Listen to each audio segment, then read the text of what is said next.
لا الہ تیری شان یا وحدہ، تو خیال و تجسس تو ہی آرزو۔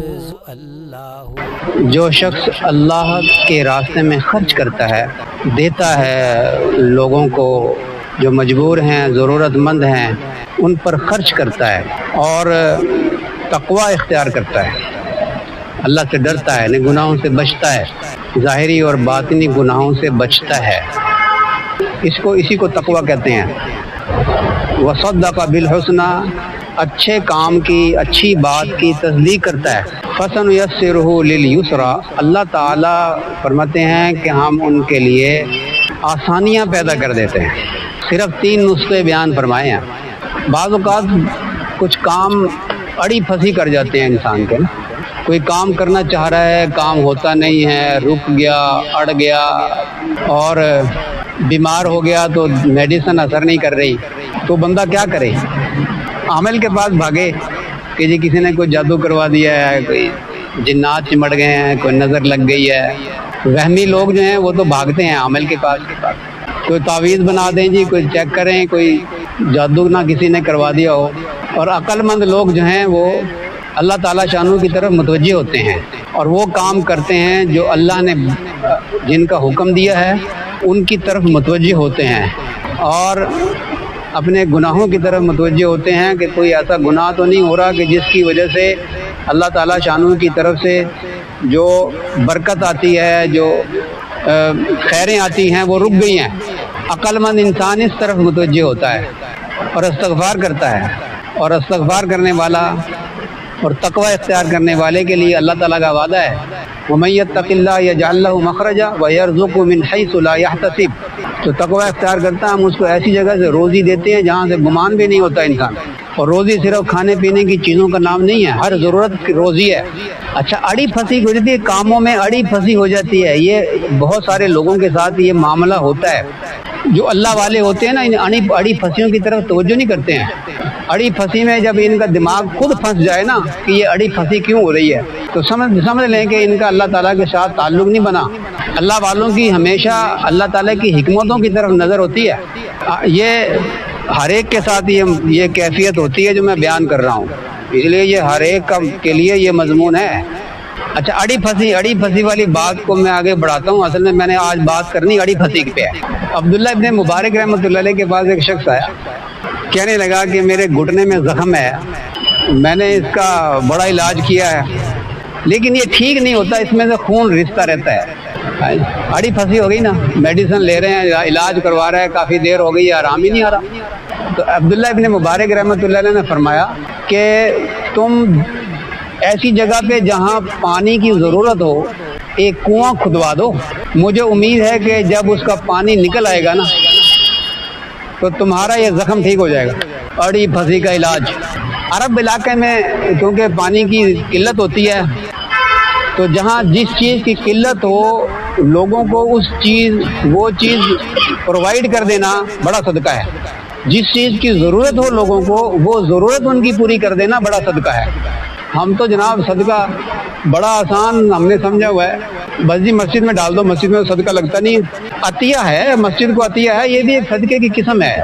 خرچ کرنا، اصل خرچ کرنا ہے، خرچ کرنے سے انسان کا علاج ہوتا ہے، انسان کا اپنے روحانی مرض کا بھی علاج ہوتا ہے اور باطنی مرض کا بھی علاج ہوتا ہے، باطنی مرض کا بھی ہوتا ہے اور جسمانی مرض کا بھی ہوتا ہے۔ خرچ کرنے سے مسجد میں دے تو عطیہ کی نیت سے دے، اس سے بھی علاج ہوگا، فائدہ ہوگا۔ کسی بیمار کی دوائی کا بندوبست کر دیا، علاج کا بندوبست کر دیا، بڑا صدقہ ہے۔ کسی غریب کے گھر کا کرایہ دے دیا، صدقہ ہے۔ اس کا ایک بل ادا کر دیا تو صدقہ ہے۔ ڈھونڈنے چاہیے معاشرے کے اندر جو ضرورت مند ہیں، کون ضرورت مند ہے۔ اچھا، اس نے کنواں کھودنا شروع کیا اور جب پانی نکل آیا اسی وقت زخم ٹھیک ہو گیا۔ اچھا، یہاں میں ایک اور قصہ سناتا ہوں، پھر میں آپ کو اس کی حکمت بیان سناؤں گا۔ یہی پرانے وقتوں کی بات ہے اور عرب کے علاقے کی بات ہے۔ ایک علاقے کا حاکم کے چہرے کے اوپر زخم ہو گیا اور وہ ٹھیک نہیں ہوتا تھا، بہت علاج کروایا، کوئی نہ آرام آیا، میڈیسن اثر ہی نہیں کر رہی۔ جب میڈیسن اثر نہ کرے نا تو اس وقت بات اڑی پھنسی ہوتی ہے۔ اور وہاں کوئی نہ کوئی بات ہوتی ہے، تو امام اور خطیب کو انہوں نے کہا، حاکم نے، کہ دعا کر دیں۔ انہوں نے جمعے کی نماز کے بعد بڑی دیر تک دعا کی اور سارے مجمع نے آمین کہا، بڑی دیر تک دعا کی، لیکن کوئی افاقہ نہیں ہوا۔ ایک دو دن کے بعد ایک عورت آئی ایک پرچہ لے کر، اور امام صاحب کو، جو خطیب صاحب کو نا وہ پرچہ بھیجا خاتون نے کہ پچھلے جمعے کو آپ نے حاکم کے لیے بڑی دعا کروائی تھی اور مجمع نے بڑا آمین کہا تھا، تو مجھے رات کو خواب میں نبی کریم صلی اللہ علیہ وسلم کی زیارت ہوئی۔ آپ صلی اللہ علیہ وسلم نے فرمایا کہ حاکم سے کہو کہ لوگوں پر پانی کو جاری کر دیں۔ یہ علاقہ وہ ہے، یہ بھی یاد رکھیں ذہن میں، کہ جہاں پانی کی قلت تھی اس زمانے میں، ابھی بھی ہوتی ہے، اب تو اتنا نہیں کہ قلت ہوتی، اب تو جگہ جگہ سے پانی ملتا ہے عرب علاقوں میں بھی، سعودی عرب میں ہر جگہ زمزم ملے گا، تو لوگوں پہ پانی جو ہے نا، پانی جاری کر دیں۔ تو امام صاحب نے حاکم کو پیغام بھیجا کہ ایسے ایسے پیغام آیا ہے، تو حاکم نے اپنے گھر کے دروازے پر نا ایک سبیل لگا دی پانی کی، اور لوگوں کو کے ذمہ لگا دیا، خدام کے ذمہ لگا دیا کہ ہر وقت اس میں پانی بھرا رہے اور ہر وقت برف کا انتظام رہے۔ لوگوں نے سبیل سے پانی پینا شروع کیا، اور ابھی پانی پینا شروع کیا تھا کہ وہ چہرے کا سارے زخم ٹھیک ہو گئے۔ یہ ہے صدقے سے علاج۔ صدقہ بلاؤں کو کھا جاتا ہے، صدقہ آنے والی بلاؤں کو روک دیتا ہے۔ دعا کے اندر بھی یہ تاثیر ہے اور صدقے کے اندر بھی یہ تاثیر ہے کہ صدقہ اور دعا یہ آنے والی بلاؤں کو بھی روک دیتی ہیں۔ اس علاج میں برکت نہیں ہوتی جس میں دعا نہ کی جائے، یاد رکھیں بات۔ جب بندہ بیمار ہونا تو استغفار کرنا اور صحت یابی کی دعا کرنا، علاج میں برکت نہیں ہوگی جب تک دعا نہیں ہوگی، جتنی مرضی میڈیسن کھاتے رہیں۔ اور علاج میں برکت کیا ہے؟ تھوڑے خرچ پر میڈیسن آ جائے، تھوڑی دوائی کھانی پڑے اور تھوڑے دن کھانی پڑے اور اللہ تعالیٰ سے دے دے، اور جیسا گمان کریں گے ویسا معاملہ ہوگا۔ حدیث قدسی میں ہے کہ انا عند ظن عبدی بی، میں بندے کے گمان کے مطابق کرتا ہوں۔ اگر تو یہ گمان ہوگا کہ جیسے کہ بڑے بڑے مالدار لوگوں کو ہوتا ہے کہ چھوٹے موٹے ڈاکٹر سے علاج کروانے سے آرام نہیں آئے گا، وہ بڑے اسپیشلسٹ کے پاس جاتے ہیں اور وہ زیادہ فیس لیتے ہیں اور مہنگی میڈیسن لکھ کر دیتے ہیں۔ جب وہ مہنگی میڈیسن کھاتے ہیں نا تب ان کو آرام آتا ہے، ان کو سستی دوائیوں سے آرام ہی نہیں آتا۔ اور ایک غریب آدمی جو ہے وہ حکیم کے پاس جاتا ہے اور حکیم صاحب کی دوائی کھانے سے اس کو آرام آ جاتا ہے۔ میں نے نا ایک صاحب کو، ان کے گھٹنے میں تکلیف تھی اور وہ علاج اسی طرح بڑے بڑے کر رہے تھے، میرے پاس بھی آتے ہیں ابھی بھی۔ میں نے ان کو کہا کہ کیا ایسی بڑے بڑے ڈاکٹروں اسپیشلسٹوں سے علاج کروا رہے ہو، کتنی دیر ہوگی تمہیں آرام نہیں آ رہا؟ میں نے ان کو ہومیوپیتھی کی نا ایک میڈیسن لکھ کے دی، میں نے کہا اتنی پوٹینسی میں یہ میڈیسن نا لے لیں، مسعود کمپنی کی لے لیں۔ میں نے کہا پاکستانی کمپنی۔ وہ گئے میڈیکل سٹور پہ، میڈیکل سٹور والے نے پوچھا کہ پاکستانی چاہیے کہ جرمنی کی چاہیے، جرمنی کی بھی سامنے لگی ہوئی تھی۔ اس نے پوچھا کہ اس نے سوچا کہ جرمنی کی جو ہے وہ زیادہ اچھی ہوگی، جو مسعود کمپنی کی ہے وہ 250 روپے کی ہے، اتنی کوئی ہوگی کوئی 20 ml، اور جو جرمنی کی ہے وہ اس سے ہاف اس کا سائز ہے، اور وہ کتنے کی ہے؟ 800 روپے کی۔ اس نے کہا یہ جرمنی کی دے دیں، اور ان کا آرام آ گیا۔ میں یقین سے آپ کو کہتا ہوں یہ بندہ اگر میرے کہنے پہ مسعود کی بھی لیتا نا اس کو آرام آ جانا تھا، لیکن وہ ایک سٹیٹس کہ جرمنی کی چیز میں لوں گا نا، تنخواہ اچھی ہے تو مہنگی چیز کیوں نہ لی جائے، مہنگی چیز ہے تو اچھی ہوگی۔ انا عند ظن عبدی بھی، حدیث قدسی میں ہے کہ میں بندے کے گمان کے مطابق کرتا ہوں، جیسا گمان ہوگا نا ویسا اللہ معاملہ کرے گا۔ مفتی رشید احمد صاحب رحمۃ اللہ علیہ فرمایا کرتے تھے کہ علاج ایسے ڈاکٹر سے کرواؤ کہ نہ بہت مہنگا ہو ڈاکٹر اور نہ بہت گھٹیا ہو کہ اس کے پاس مریض ہی نہ ہو۔ یہ دیکھو کہ درمیانے درجے کا ڈاکٹر ہے اور اس کے پاس مریض آتے ہیں، ایسے ڈاکٹر سے علاج کرواؤ۔ مبالغہ نہ کرو، علاج کرنا نہ فرض ہے نہ واجب ہے۔ حضرت ابوبکر صدیق رضی اللہ تعالیٰ عنہ آخری عمر میں لوگ کہتے تھے، صحابہ کرام کہتے تھے آپ علاج کرواتے نہیں کرواتے تھے۔ اگر یہ کوئی واجب ہوتا نا تو حضرت ابوبکر صدیق رضی اللہ تعالیٰ عنہ سے بڑھ کے شریعت میں عمل کرنے والا کوئی نہیں تھا۔ اس لیے ہمیشہ میانہ روی کو اختیار کرنا چاہیے۔ اب میں وہ بات آپ لوگ سوچتے ہوں گے، میں بھول بھی جاتا ہوں، اڑی پھنسی والی بات ہوتی کیوں ہے؟ صدقے سے علاج ہوا، اور کون سے صدقے سے علاج ہوا؟ جہاں ضرورت تھی اس صدقے سے علاج ہوا ہے۔ حدیث شریف میں ہے کہ صدقے سے اپنے مریضوں کا علاج کرو، اور دعاؤں سے بلاؤں کا استقبال کرو. بلا صدقے کو اور دعا کو پھلانگ نہیں سکتی. جہاں میڈیسن کام کرنا چھوڑ دے وہاں صدقے سے علاج ہو جاتا ہے. صدقہ پہلے ہی کر دو.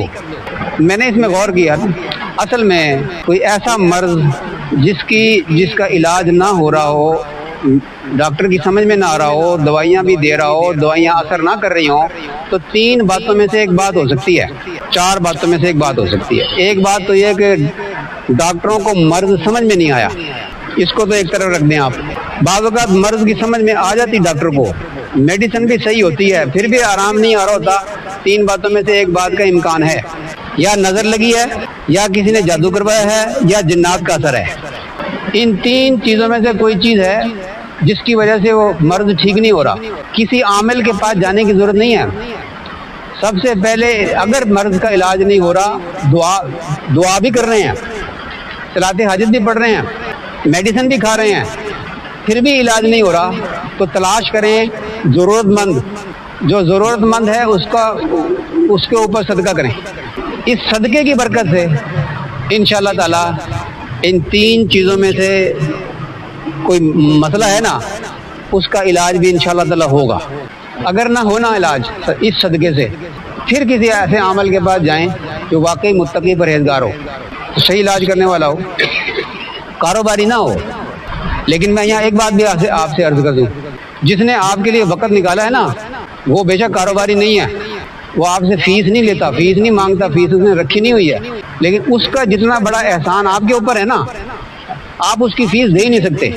اور اس احسان کا بدلہ نہ دینا بھی، اس کو کیا کہوں میں، جس نے آپ کا علاج کر دیا، اور جو علاج آپ کا ہو نہیں رہا تھا، آپ نے بڑی بڑی فیسیں بھری تھی، بہت میڈیسن آپ نے خرچ کی تھی، اور اس نے آپ کا علاج کر دیا، آپ کے اوپر احسان کر دیا، اور آپ بڑی جلدی ٹھیک ہو گئے.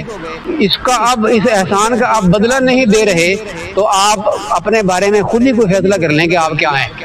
احسان کا بدلہ دینا بھی سنت ہے، اس سے بھی علاج ہوتا ہے. یہ دیکھیں کہ ضرورت جہاں ہو نا وہاں خرچ کریں. کل یا پرسوں کی بات ہے، مجھے ایک میسج آیا، وہ بندہ بیمار رہتا ہے، کرائے کے گھر میں رہتا ہے، بچے اس کے، بجلی کا بل بھی آتا ہے، گھر میں پڑا ہے مریض. میرے ساتھ پرانا تعلق ہے. میں نے ایک صاحب کو کہا ہوا ہے کہ ان کا نا کچھ وظیفہ لگا دیں. انہوں نے کچھ وظیفہ لگایا ہوا ہے، ہر مہینے ان کو بھیجتے ہیں وہ، اور 5,000 روپے تو میں بھیجتا ہوں ہر مہینے. اس کے باوجود کیونکہ خرچے بہت ہیں، 5,000 کچھ بھی نہیں، بل کتنا زیادہ آتا ہے. پرسوں مجھے میسج آیا کہ میرے بھائی کا، ان کے بھائی کو بھی جانتا ہوں، میرے بھائی کا نا دوسرا بیٹا بھی فوت ہو گیا. ایک بیٹا فوت ہو گیا تھا پہلے کچھ عرصہ پہلے، دوسرا بیٹا بھی فوت ہو گیا، اور میرے پاس 1 روپیہ نہیں ہے جیب میں بھائی کے پاس جانے کے لیے. ہم نے ساروں نے جانا ہے، تو اگر ہو سکے تو 1,000-1,500 روپے بھیج دیں. اب میرے پاس تو کوئی انتظام نہیں تھا کہ میں، حنظلہ ساتھ ہوتا ہے تو اسی وقت ہی میں اس کو کہتا ہوں، پیسے پکڑاتا ہوں اور فوراً ہی آن لائن بھجوا دیتا ہوں. وہ تھا نہیں، حنظلہ گھر گیا ہوا ہے. میں نے راہیل صاحب کو فون کیا، مجھے پتا ہے میں کس کو فون کرنا ہے، جس کو میں کہوں گا تو وہ بھیجے گا اور دل کی خوشی کے ساتھ بھیجے گا. میں نے ایک میسج کیا راہیل صاحب کو، میں نے کہا راہیل صاحب فلاں کو نا آپ 1,500-2,000 روپے بھیج دو. اور ٹھک جناب اگلے لمحے ان کا، راہیل صاحب کا مجھے میسج آیا 2,500 روپے بھیج دیے. میں نے 1,500 کہے تھے اور 2,500 بھیج. یہ ہوتا ہے دل سے خرچ کرنے والا بندہ. اور جب ایسے بندہ خرچ کرتا ہے نا ضرورت مند کے پر، پھر اللہ تبارک و تعالیٰ شانو بھی پھر اس کا ایسا علاج کرتا ہے. جیسے عبداللہ بن مبارک رحمۃ اللہ علیہ نے فرمایا تھا کہ تو کنواں کھدوا، پانی نکل آئے گا، تیرا زخم گھٹنے کا ٹھیک ہو جائے گا. اور حاکم کو کہا کہ تو پانی جاری کر دے، جو ہی پانی جاری کیا علاج ہو گیا. وہ کرتے نہیں ہم، اور ہم چاہتے ہیں کہ بس ہم ٹھیک ہو جائیں. فَأَمَّا مَنْ آتَى وَاتَّقَى وَصَدَّقَ بِالْحُسْنَى فَسَنُيَسِّرُهُ لِلْيُسْرَى. اللہ آسانی کر دیتا ہے اس کے کام میں. جو دیتا ہے، خرچ کرتا ہے، تقوی اختیار کرتا ہے،